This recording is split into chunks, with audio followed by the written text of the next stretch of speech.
One of the largest air battles in modern aviation took place between the air forces of India and Pakistan.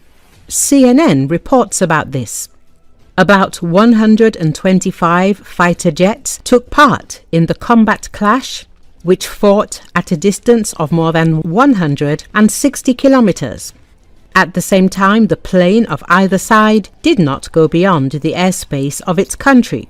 According to CNN, Pakistanis shot down 5 Indian planes during the battle. At the same time, the planes of the Indian Air Force made several sorties a day to hit targets. India and Pakistan have had tense relations since 1947 over the Kashmir region. Both countries consider it their territory. In the second half of the 20th century, there were 3 major wars and a number of armed conflicts between India and Pakistan. The majority of the population of Kashmir are Muslims, but the region is divided into Indian and Pakistani parts. Recently, an attack on tourists took place in the Jammu and Kashmir region, killing 26 people. The Kashmir Resistance Group claimed responsibility for the attack, calling the victims agents. India and Pakistan have announced a mutual cessation of visas and deportation of certain categories of citizens from their territories. In the evening of May the 6th, India launched missile strikes on Pakistan. It is reported that the Indian armed forces have launched Operation Sindoor. Later, the Pakistani authorities reported that 26 civilians were killed, 46 were injured, and Islamabad also reported that 5 Indian planes were shot down. At the same time, India claims that 10 civilians were killed and 48 were injured as a result of Pakistan's actions. In addition, the Pakistani Foreign Ministry summoned the Indian Charge d'Affaires and expressed its protest over the hostilities. The Ministry of Foreign Affairs of India reacted to Pakistan's actions. They said that the missile strikes were carried out in order to stop the planned terrorist attacks.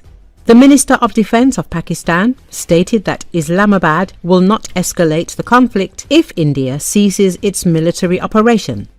At the same time, it became known that Pakistan, against the background of escalating relations with India, tested a high-precision missile of the ground-to-ground class with a range of 120 kilometers.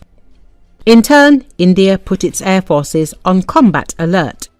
World leaders have called on India and Pakistan to stop the bloodshed and sit down at the negotiating table.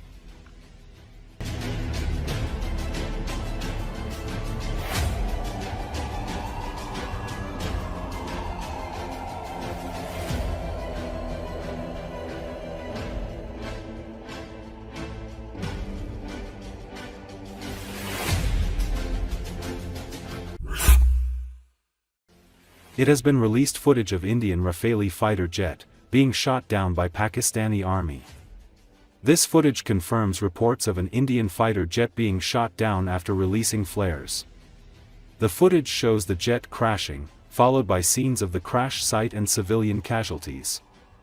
Recall, India launched military strikes on targets in Pakistan, both countries said, and Pakistan claimed it had shot down 5 Indian Air Force jets.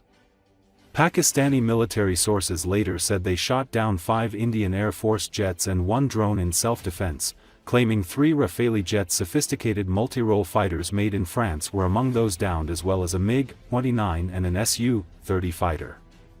A local resident and government official told CNN that an unidentified fighter aircraft had crashed on a school building in Indian-administered Kashmir.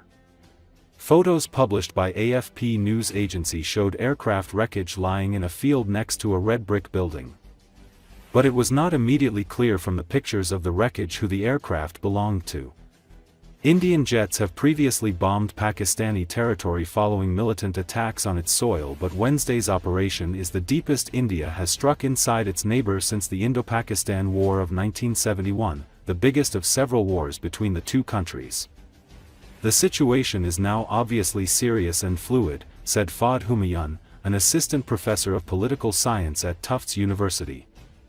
Retaliation to India's actions will likely now be inevitable.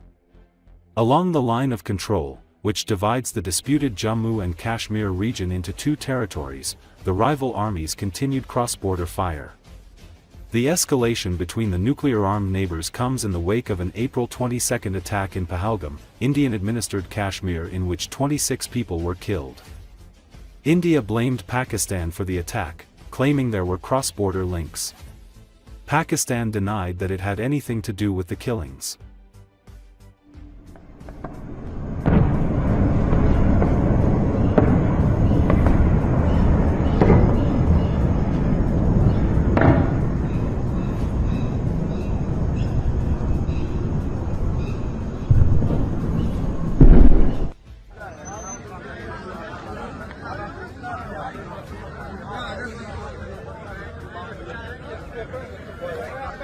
ਇਹ ਮੂਰਲਾ ਜਗਾੜ ਜਾਣੀ ਹੁੰਦਾ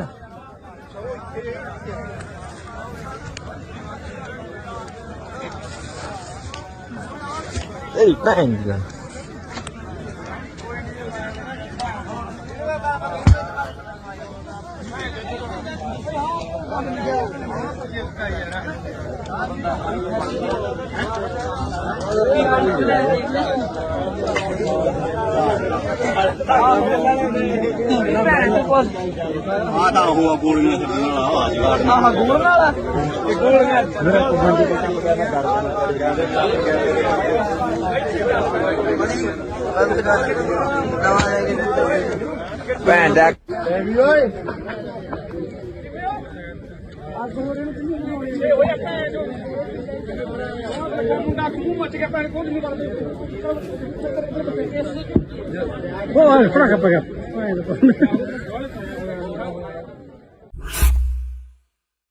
The Israeli military bombed the airport in Yemen's rebel-held capital Tuesday, claiming to have disabled the airfield in an attack that left commercial aircraft burning on the tarmac as its fighter jets struck power plants and other targets.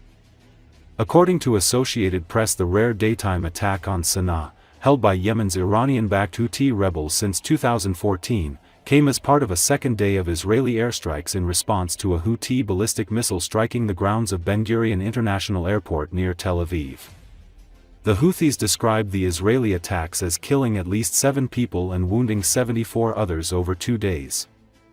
But the future of American attacks on the Houthis, who have pledged to continue to target Israel, was thrown into question after U.S. President Donald Trump said America would stop striking the Houthis.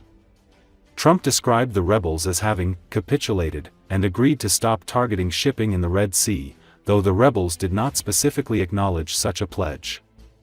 Trump is due to visit Saudi Arabia, Qatar, and the United Arab Emirates next week.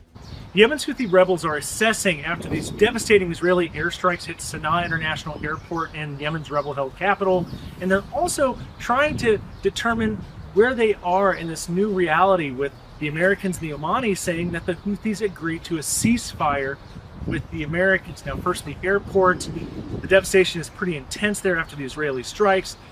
The terminal there has been destroyed.